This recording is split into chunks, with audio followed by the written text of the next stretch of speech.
Kama ni mara yako ya kwanza unatembelea chaneli yetu ya Top 5 Media, tunakuomba ubonyeze neno subscribe, kisha kwa chini itatokea alama ya kengele. Tunakuomba ubonyeze kengele hiyo ili uwe wa kwanza kupokea taarifa katika chaneli yetu. Asante.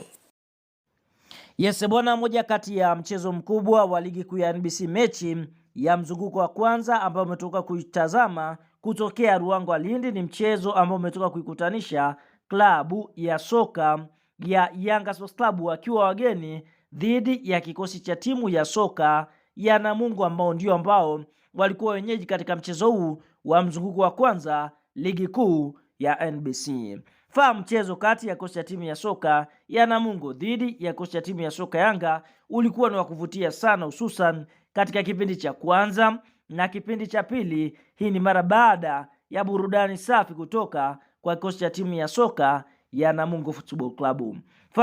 Katika kipindi cha kwanza timu hizi ziweza kutoshana nguvu ya sare ya 0-0, lakini mambo yalibadilika katika kipindi cha pili ambapo milango ilianza kufunguka kwa upande wa klabu ya soka ya Yanga, bila kuisahau klabu ya soka ya Namungo Football Club. Tunashuhudia dakika 68 ya kipindi cha pili ya mchezo kati ya Yanga dhidi ya Namungo. Basi Shadrack Sakaboka aliweza kuiandikia klabu ya soka Yanga Sports Club bao la kuongoza, ikiwa ni bao pekee la kwanza ambalo limeweza kufungwa katika mchezo huu ndani ya kipindi cha pili. Lakini Yanga hakuwa kinyonge, kwa sababu dakika 72 kutokana na pasi safi aliyopiga mudathiri ya Aya Abbas, basi Maxi Nzengeli Mpia moja kwa moja akaweza kuiandikia klabu ya soka ya Yanga bao la pili. Lakini Namungo hakuwa kinyonge, kwa sababu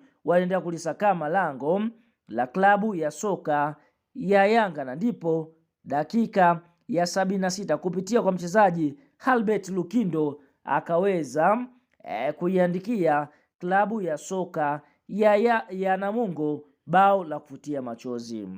Lakini tutashuhudia Namungo na klabu ya soka Yanga Sports Club zikaendelea kusakana, lakini mpaka mwamuzi wakati anapuliza kipenga chake, basi klabu ya soka Yanga wameweza kuondoka na alama Ruangwa Lindi wakiwa na mabingwa watetezi wa ligi kuu ya NBC dhidi ya kikosi cha timu ya soka ya Namungo Football Club.